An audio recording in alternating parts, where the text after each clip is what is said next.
get in front of a judge and the judge decides your case. That's the conventional wisdom. The alternative dispute resolution process means you have taken yourself out of that realm, at least a little bit. And you do that with the advice and input of a lawyer. And in some situations that makes sense. What would that entail? Alternative dispute resolution could mean you are sitting at a restaurant with your spouse. Perhaps both of your lawyers are there.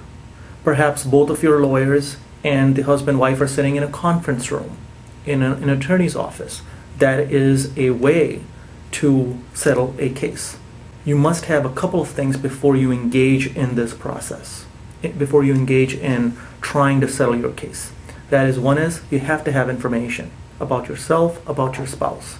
You need to know dollars, cents. There's a custody issue. You need to know custody criteria. You need to have a very good knowledge after talking to your lawyer about what are you trying to get at.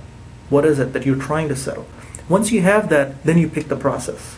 And that one of the process, like I said, could be just meeting.